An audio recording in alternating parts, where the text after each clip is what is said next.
नमस्कार मित्रांनो, स्वागत आहे तुमचं आपल्या या यूट्यूब चॅनलवर। तुम्ही जर या चॅनलवर नवीन असाल तर सबस्क्राईब करायला विसरू नका। आज आपण बघणार आहोत वर्ग 11वा विषय मराठी, त्यामध्ये भाग 5वा व्याकरण आहे। आणि व्याकरणासंबंधित आपला चौथा पाठ चालू आहे, तो आहे काळ। काय आहे? काळ। त्यालाच आपण इंग्लिशमध्ये टेन्स असे म्हणतो। तर आपण आता या काळासंबंधी जे काही व्याकरण दिले आहे आणि स्वाध्यायाच्या स्वरूपात किंवा कृतीच्या स्वरूपात जे काही प्रश्न आपल्याला दिले आहेत ते सविस्तर अभ्यासणार आहोत। आता पहिले काळ। तर काळ म्हणजे काय? वाक्यात दिलेल्या क्रियापदावरून जसा क्रियेचा बोध होतो तशी ती क्रिया कोणत्या वेळी घडत आहे याचा जो बोध होतो त्याला काळ असे म्हणतात। नेमकं बघा, कोणत्या वेळी, वेळ म्हणजे त्यालाच आपण काळ असे म्हणतो। या ठिकाणी काळ असं म्हटलं आहे। पुन्हा एकदा ऐका, काळ म्हणजे काय? वाक्यात दिलेल्या क्रियापदावरून जसा क्रियेचा बोध होतो तशी ती क्रिया कोणत्या वेळी घडत आहे याचा जो बोध होतो त्याला काळ असे म्हणतात। त्याला काळ असे म्हणतात। आता खालील कृती सोडवा व काळाचे नाव लिहा। आपल्याला खाली काही वाक्य दिली आहेत, काही कृती दिली आहे, ती आपल्याला सोडवायची आहे। म्हणजे एकंदरीत आपल्याला काळाचे नाव लिहायचे आहे। कंसातील क्रियापदांचे योग्य रूप वापरा। त्या वाक्यासमोर कंसात एक एक शब्द लिहून दिला आहे, ते क्रियापद विषयक शब्द आहे, त्याचा आपल्याला योग्य रूप वापरायचं आहे। जसे क्रियापदाचे 3 रूप असतात, त्या आपल्याला जे त्या वाक्याला योग्य ठरेल ते रूप वापरून हे वाक्य आपल्याला पूर्ण करायचं आहे। शिवाय त्या वाक्याचा काळ कोणता आहे ते सुद्धा आपल्याला या ठिकाणी लिहायचं आहे। त्यामध्ये पहिलं वाक्य आहे, मी या वर्षी काश्मीर सहलीला, आणि कंसामध्ये आहे जाणे। तर जाणे हा क्रियापद विषयक शब्द आहे, तो आपल्याला त्या ठिकाणी योग्य कोणता शब्द वापरायचा आहे ते लिहायचं आहे। वाक्य पुन्हा एकदा ऐका, मी या वर्षी काश्मीर सहलीला, कंसात शब्द आहे जाणे। तर त्या ठिकाणी आपल्याला जाणे या शब्दाचा जाईन हा शब्द वापरून वाक्य लिहायचं आहे। मी या वर्षी काश्मीर सहलीला जाईन, आणि हे वाक्य आहे भविष्यकाळ। कोणत्या काळामध्ये येते ते? भविष्य काळामध्ये। जाईन, जाईन हा शब्द भविष्य काळासंबंधित आहे। दुसरं वाक्य आहे, काल झालेल्या निबंध स्पर्धेत मी उत्तम निबंध, कंसात शब्द आहे लिहिणे। वाक्य पुन्हा एकदा ऐका, काल झालेल्या निबंध स्पर्धेत मी उत्तम निबंध, आणि कंसामध्ये लिहिणे हे क्रियापद विषयक शब्द आहे। तर लिहिण्याच्या ऐवजी आपल्याला तिथे शब्द वापरायचा आहे लिहिला। योग्य शब्द कोणता लिहिता येते? लिहिला। काल झालेल्या निबंध स्पर्धेत मी उत्तम निबंध लिहिला, आणि हे वाक्य भूतकाळ, भूतकाळ या काळासंबंधित आहे, किंवा आपल्या काळाचे नाव लिहायला गेली ते भूतकाळ। आपण लिहिला, लिहिला हा शब्द भूतकाळाशी संबंधित आहे। तिसरं वाक्य आहे, हे बघ आनंद उद्या तू सहलीला। हे बघ आनंद उद्या तू सहलीला, रिकामी जागा असल्यामुळे लवकर रिकामी जागा। इथे 2 रिकाम्या जागा दिल्या आहे, म्हणजे 2 क्रियापद विषयक शब्द दिले आहेत। कंसामध्ये दिले आहेत जाणे आणि उठणे। तर आपल्याला या ठिकाणी योग्य क्रियापद वापरायचं आहे। ते बघा, पहिल्या ठिकाणी वापरायचं आहे जाणेच्या ऐवजी वापरायचं आहे जाणार, आणि उठच्या ऐवजी वापरायचं आहे उठण्याच्या ऐवजी वापरायचं आहे उठ। तर वाक्य तयार होते आपलं, हे बघ आनंद उद्या तू सहलीला जाणार असल्यामुळे लवकर उठ। हे बघ आनंद उद्या तू सहलीला जाणार असल्यामुळे लवकर उठ हे वाक्य भविष्य काळाशी संबंधित आहे। उद्या, उद्या म्हणजे हा भविष्य काळ आहे, म्हणून आपल्याला काळाचे नाव लिहायचं आहे त्या वाक्यासमोर भविष्यकाळ। चौथं वाक्य आहे, परवा सुरेशने सुरेल गीत, आणि कंसामध्ये क्रियापद विषयक शब्द आहे गाणे।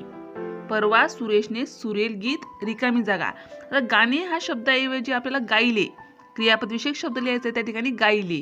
परवा सुरेशने सुरेल गीत गायले। परवा, आता या ठिकाणी परवा जो शब्द आहे हा भूतकाळात गेला, म्हणजे मागे घडून गेलेली गोष्ट असते ती भूतकाळासंबंधित असते, म्हणून आपल्याला काळ लिहायचं आहे त्यासमोर, त्या वाक्यासमोर भूतकाळ। 5वं वाक्य आहे, काल बाळूने बागेतील आंबे शेजाऱ्यांना, रिकामी जागा आहे, आणि क्रियापद विषयक शब्द दिला आहे देणे। काय आहे क्रियापद विषयक शब्द? देणे। काल बाळूने बागेतील आंबे शेजाऱ्यांना। तर त्याचं वाक्य तयार होते, देण्याच्या ऐवजी आपल्याला क्रियापद शब्द वापरायचा आहे दिले। काल बाळूने बागेतील आंबे शेजाऱ्यांना दिले। आता त्याच विषयीचा काळ, त्या वाक्यासंबंधित जो काळ येतो तो आहे भूतकाळ। कधी दिले आंबे बाळूने शेजाऱ्याला? तर काल दिले, म्हणून काल हा शब्द भूतकाळात येतो, म्हणून आपल्याला त्या समोर लिहायचं आहे भूतकाळ। 6वं वाक्य आहे, वकिलाने आरोपीला आपली बाजू मांडू, आणि कंसामध्ये क्रियापद विषयक शब्द आहे देणे। वकिलाने आरोपीला आपली बाजू मांडू, आणि कंसामध्ये शब्द दिला आहे देणे। तर देणे या क्रियापद शब्दाचा आपल्याला शब्द लिहायचा तिथे दिली. तर वाक्य पुन्हा एकदा ऐका कसं तयार होते उत्तरामध्ये. वकिलाने आरोपीला आपली बाजू मांडू दिली. काय केली? दिली. दिली हा शब्द भूतकाळात येतो. पुन्हा एकदा पहा, म्हणजे कधीतरी घटना घडलेली आहे आणि वकिलाने आरोपीला त्याची बाजू मांडू दिली. किंवा देणार आहे का तो? देणार असता तर काय झालं असतं? ते भविष्यकाळ असता. परंतु या ठिकाणी दिली आहे म्हणून हे वाक्य आहे ते भूतकाळात आहे. तर आपल्याला ते वाक्य लिहायचं आहे. त्या वाक्यासमोर लिहायचं आहे भूतकाळ. 7वं वाक्य आहे, भविष्यात मी कधीतरी विमानातून प्रवास, रिकामी जागा आणि क्रियापद विशेष शब्द आहे करणे.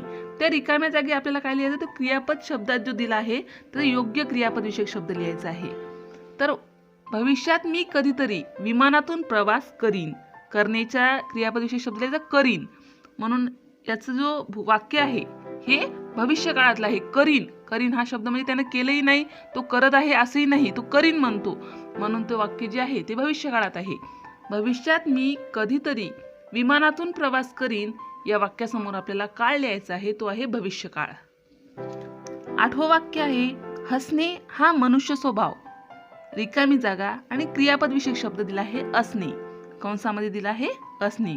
हसणे हा मनुष्य स्वभाव, रिकामी जागा दिली आहे आणि कंसामध्ये असणे हा शब्द दिला आहे. त्या असण्याऐवजी आपल्याला क्रियापद विशेष शब्द लिहायचा आहे. हसणे हा मनुष्य स्वभाव आहे. हसणे हा मनुष्य स्वभाव आहे हे वाक्य आहे हे वर्तमान काळातलं आहे.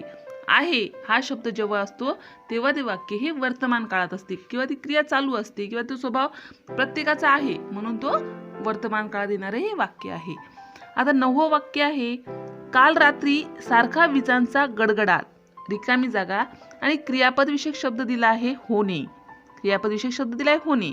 तर आता वाक्य कसं तयार होते उत्तरामध्ये, काल रात्री सारखा विजांचा गडगडाट झाला. काल रात्री सारखा विजांचा गडगडाट झाला आणि हे वाक्य येते तो काळ आहे भूतकाळ. कधी झाला विजांचा गडगडाट? काल रात्री झाला. म्हणून ते वाक्य जे आहे ते आपल्याला त्या वाक्याचा काळ लिहायचा आहे भूतकाळ. आता 10वं वाक्य आहे, उद्या मी ही मालिका पुन्हा आणि रिकामी जागा आहे. क्रियापद विशेष शब्द दिला आहे बघणे. क्रियापद विशेष शब्द दिला आहे बघणे. उद्या मी ही मालिका पुन्हा आणि रिकामी जागा. तर बघणे हा शब्द जो क्रियापद विषयक आहे त्याशी आपल्याला दुसरा शब्द वापरायचा आहे. क्रियापद विषयकच पण योग्य काळाला तो लागेल असा. तर बघेन. तर बघेन हा शब्द लिहिल्यानंतर वाक्य तयार होते, उद्या मी ही मालिका पुन्हा बघेन. उद्या मी ही मालिका पुन्हा बघेन हे वाक्य भविष्य काळात येते. कोणतं? उद्या मी आणि बघेन हे जे शब्द आहेत हे भविष्य काळासंबंधित आहेत. म्हणून आपल्याला त्या वाक्यासमोर लिहायचं आहे भविष्यकाळ. अशा प्रकारे आपण दिलेली कृती कंसातील क्रियापदांचे योग्य रूप वापरून आणि त्यासमोर काळाचे योग्य ते रूप लिहून दिलेली कृती पूर्ण केली आहे. आता आपण खाली काळाचे प्रकार पाहूया. काळाचे सर्वसामान्य 3 प्रकार आहेत आणि जे 3 प्रकार आहेत त्या प्रत्येक प्रकाराचे पुन्हा 4 प्रकार पडतात. तर काळाचे वर्तमान काळ, भूतकाळ आणि भविष्यकाळ हे 3 प्रकार आहेत. कोणते आहेत? वर्तमान काळ, भूतकाळ आणि भविष्यकाळ. आता वर्तमान काळाचे 4 प्रकार आहेत ते बघा. सामान्य वर्तमान काळ, अपूर्ण वर्तमान काळ, पूर्ण वर्तमान काळ आणि चालू पूर्ण किंवा त्याला रीतिकाळ असे सुद्धा म्हणतात. जो चालू पूर्ण काळ किंवा रीतिकाळ असे सुद्धा त्याला म्हणतात. पुन्हा एकदा एका वर्तमान काळाचे जे 4 प्रकार आहेत ते सामान्य, अपूर्ण, पूर्ण, चालू पूर्ण किंवा रीतिकाळ. आता काळाचा दुसरा प्रकार आहे भूतकाळ. त्या भूतकाळाचे सुद्धा 4 प्रकार पडतात. ते आहे सामान्य भूतकाळ, अपूर्ण भूतकाळ, पूर्ण भूतकाळ, चालू पूर्ण भूतकाळ किंवा त्याला सुद्धा रीतिकाळ असेही म्हणतात. भूतकाळाचे 4 प्रकार अजून सुद्धा एकदा सामान्य, अपूर्ण, पूर्ण, चालू पूर्ण किंवा रीतिकाळ.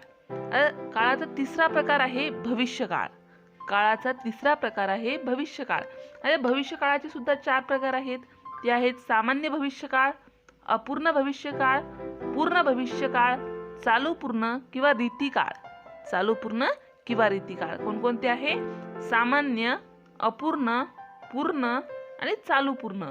हे आपण काळाचे प्रकार आणि आपण त्याला उपप्रकार किंवा त्या काळाचे प्रकार बघितले आहेत. आता आहे खालील वाक्य लक्षपूर्वक वाचा. खाली काही वाक्य दिली आहेत, त्याला लक्षपूर्वक वाचायचे आहे आणि ते नेमका ते वाक्य कोणत्या काळातलं आहे ते त्यासमोर आपण लिहूयात. या ठिकाणी तशी काही सूचना नाही दिली आहे, तरी सुद्धा आपण लिहिण्याचा प्रयत्न करूया. त्यामध्ये पहिलं वाक्य आहे, समीर पुस्तक वाचत असतो. समीर पुस्तक वाचत असतो हे जे वाक्य आहे ते आहे रीती वर्तमान काळामधलं. कोणतं? रीती वर्तमान काळ. पहिला आपला वर्तमान काळ आहे आणि त्यामध्ये जे चौथा आपला प्रकार आहे काळाचा तो आहे रीती वर्तमान काळ. म्हणून समीर पुस्तक वाचत असतो त्या समीरवर आपल्याला लिहायचं आहे. चालू पूर्ण काळ लिहिलं तरी चालते किंवा रीती वर्तमान काळ असं आपल्याला लिहायचं आहे. दुसरं वाक्य आहे, समीर पुस्तक वाचत असे. समीर पुस्तक वाचत असे हे वाक्य आहे पूर्ण वर्तमान काळामधलं. समीर पुस्तक वाचत असे हे वाक्य आहे पूर्ण वर्तमान काळामधलं आहे. तिसरं वाक्य आहे, समीर पुस्तक वाचत जाईल. समीर पुस्तक वाचत जाईल हे वाक्य आहे रीती भूतकाळामधलं. समीर पुस्तक वाचत जाईल या वाक्यासमोर आपल्याला लिहायचं आहे रीती भूतकाळ. चौथं वाक्य आहे, विद्यार्थी सतत अभ्यास करत असतात. विद्यार्थी सतत अभ्यास करत असतात या वाक्याचा काळाचा प्रकार आहे रीती वर्तमान काळ. म्हणजेच हे वाक्य रीती वर्तमान काळामधलं आहे. आता आपण पाहूया रीती काळाची वैशिष्ट्ये. काय? रीती काळाची वैशिष्ट्ये. सामान्यपणे संयुक्त क्रियापदाचा वापर असतो. सामान्यपणे संयुक्त क्रियापदाचा वापर असतो. रीती काळाच्या संबंधित जे वाक्य असतात त्यामध्ये संयुक्त क्रियापदाचा वापर केलेला असतो. दुसरं वैशिष्ट्य आहे, संयुक्त क्रियापदावरून क्रियेचे सतत चालणारे रूप समजते. क्रियेची पुनरावृत्ती दिसते. संयुक्त क्रियापदावरून क्रियेचे सतत चालणारे रूप समजते. क्रियेची पुनरावृत्ती दिसते. रीती काळाचं तिसरं वैशिष्ट्य आहे, क्रियापदाच्या रूपावरून सतत चालणारी क्रिया कोणत्या काळात चालली आहे हे कळते. रीती काळाचं चौथं वैशिष्ट्य आहे, कधी धातूला प्रत्यय लावून क्रियापद तयार होते. उदाहरण, खातं, बोलत, करत इत्यादी. काय चौथं वैशिष्ट्य? कधी धातूला प्रत्यय लावून क्रियापद तयार होते. उदाहरण, खातं, बोलतं, करतं इत्यादी. आता आहेत रीती काळाचे प्रकार. रीती काळाचे प्रकार. रीती काळाचे एकूण 3 प्रकार आहेत, रीती वर्तमान काळ, रीती भूतकाळ आणि रीती भविष्यकाळ. रीती वर्तमान काळाचे एक उदाहरण आहे, स्पर्धा परीक्षा देणारे विद्यार्थी सतत अभ्यास करत असतात. स्पर्धा परीक्षा देणारे विद्यार्थी सतत अभ्यास करत असतात हे रीती वर्तमान काळाचं उदाहरण आहे. दुसरं आहे रीती भूतकाळ. आता रीती भूतकाळाचं उदाहरण बघा, स्पर्धा परीक्षा उत्तीर्ण झालेले विद्यार्थी सतत अभ्यास करत असत. स्पर्धा परीक्षा उत्तीर्ण झालेले विद्यार्थी सतत अभ्यास करत असत हे रीती भूतकाळाचं उदाहरण आहे. आणि तिसरं आहे रीती भविष्यकाळ. रीती भविष्यकाळ उदाहरण बघा, स्पर्धा परीक्षा उत्तीर्ण होण्यासाठी विद्यार्थी सतत अभ्यास करत राहतील. स्पर्धा परीक्षा उत्तीर्ण होण्यासाठी विद्यार्थी सतत अभ्यास करत राहतील हे रीती भविष्यकाळाचं उदाहरण आहे. धावपटू धावण्याचा सतत सराव करत असतात. धावपटू धावण्याचा सतत सराव करत असतात. माझ्या एकत्र कुटुंबात आजी उत्तम संस्कार करत असे. आणि तिसरं वाक्य आहे, हिरव्या पालेभाज्या आवश्यक असल्यामुळे सर्वच व्यक्ती रोजच्या आहारात त्या खात जातील. आता आहे स्वाध्याय. स्वाध्याय आपल्याला कृतीच्या स्वरूपात दिला आहे. कृतीमध्ये पहिला प्रश्न आहे, खालील वाक्यातील रीती काळाचा प्रकार ओळखा. खाली आपल्याला काही वाक्य दिली आहेत, त्या वाक्याचा आपल्याला रीती काळाचा प्रकार ओळखायचा आहे आणि समोर दिलेल्या चौकटीमध्ये किंवा लाईनवर आपल्याला तो लिहायचा आहे. त्यामध्ये पहिलं वाक्य आहे, नजमा उत्तम कविता लिहित असे. नजमा उत्तम कविता लिहित असे याचा रीती काळ आपल्याला लिहायला सांगितला आहे. तो काळ आहे रीती भूतकाळ. नजमा उत्तम कविता लिहित असे हे रीती भूतकाळातलं वाक्य आहे. दुसरं वाक्य आहे, मी लोकांना मदत करत राहीन. मी लोकांना मदत करत राहीन हे रीती भविष्य काळातलं उदाहरण आहे किंवा वाक्य आहे. तिसरं वाक्य आहे, अभिजित सतार उत्तम वाजवत असे. अभिजित सतार उत्तम वाजवत असतो हे वाक्य रीती वर्तमान काळातलं आहे. वाक्य पुन्हा एकदा ऐका, अभिजित सतार उत्तम वाजवत असतो हे रीती वर्तमान काळातलं वाक्य आहे. चौथं वाक्य आहे, शिक्षक जे सांगतात ते विद्यार्थी लक्षपूर्वक ऐकत असतात. शिक्षक जे सांगतात ते विद्यार्थी लक्षपूर्वक ऐकत असतात. हे रीती वर्तमान काळातलं वाक्य आहे. रीती वर्तमान काळ. पाचवं वाक्य आहे, एका गावात एक उत्तम चित्रकार राहत होता. एका गावात एक उत्तम चित्रकार राहत होता. हे वाक्य आहे, हे रीती भूतकाळातलं आहे. राहत होता म्हणून त्या ठिकाणी आहे रीती भूतकाळ लिहायचं आहे आपल्याला. सहावं वाक्य आहे, राहुल प्रार्थनेला नेहमीच उशिरा येत असतो. राहुल प्रार्थनेला नेहमीच उशिरा येत असतो. हे वाक्य रीती वर्तमान काळातलं आहे. हे वाक्य रीती वर्तमान काळातलं आहे. सातवं वाक्य आहे, माधवराव नेहमीच सुगम संगीत ऐकत असत. माधवराव नेहमीच सुगम संगीत ऐकत असत. हे वाक्य रीती भूतकाळातलं आहे. त्यासमोर लिहायचं आहे आपल्याला रीती भूतकाळ. आठवं वाक्य आहे, दादासाहेब दररोज फिरायला जात असतात. दादासाहेब दररोज फिरायला जात असतात. हे वाक्य आहे रीती वर्तमान काळामधलं म्हणून त्यासमोर आपल्याला लिहायचं आहे रीती वर्तमान काळ. नववं वाक्य आहे, तो सदोदित आजारी पडत असतो.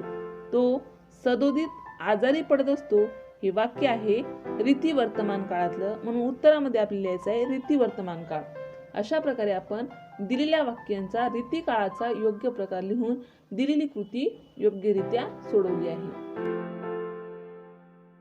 कृतीमध्ये दुसरा प्रश्न आहे, खालील वाक्यातील काळ ओळखून त्यापुढे कंसातील सूचनेनुसार वाक्य बदल करा. खाली काही वाक्य दिली आहेत आणि त्यासमोर कंसामध्ये आपल्याला त्याचं वाक्य बदल करण्यासाठी सूचना दिली आहे किंवा ते वाक्य कोणत्या काळात लिहायचं आहे ते आपल्याला दिलं आहे. त्यानुसार आपल्याला त्याच्यात वाक्य बदल करायचा आहे. त्यामध्ये पहिलं वाक्य आहे, मी तबला वाजवतो. मी तबला वाजवतो या वाक्याचा आपल्याला रीती भूतकाळ करायचा आहे. त्या ठिकाणी दिलं आहे रीती भूतकाळ करा. त्याचं वाक्य तयार होते, मी तबला वाजवत असे. मी तबला वाजवतो. रीती भूतकाळात त्याचं वाक्य तयार होते, मी तबला वाजवत असे. दुसरं वाक्य आहे, मुले खो खो खेळत होती. मुले खो खो खेळत होती आणि कंसामध्ये आहे पूर्ण भूतकाळ करा. पूर्ण भूतकाळ करा आणि पूर्ण भूतकाळात ते वाक्य तयार होते, मुले खो खो खेळली होती. मुले खो खो खेळली होती. हे पूर्ण भूतकाळातील वाक्य तयार करता येते असं. तिसरं वाक्य आहे, रस्त्याच्या डाव्या बाजूने चालावे. रस्त्याच्या डाव्या बाजूने चालावे. साधा वर्तमान काळ करा. या वाक्याचं आपल्याला साध्या वर्तमान काळात रूपांतर करायचं आहे. तर वाक्य तयार होते, रस्त्याच्या डाव्या बाजूने चाला. रस्त्याच्या डाव्या बाजूने चाला हे साध्या वर्तमान काळात असं हे वाक्य आपल्याला तयार करता येते. चौथं वाक्य आहे, तो विद्यार्थी अडखळत वाचत असतो. तो विद्यार्थी अडखळत वाचत असतो आणि कंसामध्ये वाक्य दिलं आहे साधा भूतकाळ करा. तो विद्यार्थी अडखळत वाचत असतो या वाक्याचं आपल्या साध्या भूतकाळात रूपांतर करायचं आहे आणि त्याचं वाक्य तयार करता येते आपल्याला, त्या विद्यार्थ्याने अडखळत वाचले. त्या विद्यार्थ्याने अडखळत वाचले हे असं साध्या भूतकाळात वाक्य तयार होते. पाचवं वाक्य आहे, वर्गातील विद्यार्थी लक्षपूर्वक ऐकत होते. वर्गातील विद्यार्थी लक्षपूर्वक ऐकत होते याचा आपल्याला साधा भविष्यकाळ करायचा आहे. या वाक्याचं साध्या भविष्यकाळात रूपांतर करायचं आहे आणि त्याचं उत्तर पुढील प्रमाणे, वर्गातील विद्यार्थी लक्षपूर्वक ऐकतील. वर्गातील विद्यार्थी लक्षपूर्वक ऐकतील अशा प्रकारे त्याचं साध्या भविष्यकाळात रूपांतर करून वाक्य तयार करता येतील. अशा प्रकारे आपण कृतीमध्ये किंवा स्वाध्यायाच्या स्वरूपात जे काही प्रश्न दिले आहेत ते अभ्यासले आहेत. अशा प्रकारे आपण व्याकरण संबंधी आपल्याला जो चौथा पाठ दिला आहे काळ, त्या काळाच्या पाठामध्ये संपूर्ण व्याकरण आपण दिलेलं अभ्यासलं आहे आणि स्वाध्याय सुद्धा अभ्यासला आहे. अशाच प्रकारचे नवनवीन व्हिडिओ पाहण्यासाठी या चॅनलला सबस्क्राईब करा. आमचे हे व्हिडिओ लवकरात लवकर तुमच्यापर्यंत पोहोचण्यासाठी बाजूला दिलेल्या बेल आयकॉन बटनवर क्लिक करा. तुम्हाला जर हा व्हिडिओ आवडला असेल तर लाईक करा, मित्रमैत्रिणींमध्ये शेअर करा. काही समस्या असतील, काही अडचणी असतील, शिवाय काही सूचनाही असतील तर कमेंट करा. हा व्हिडिओ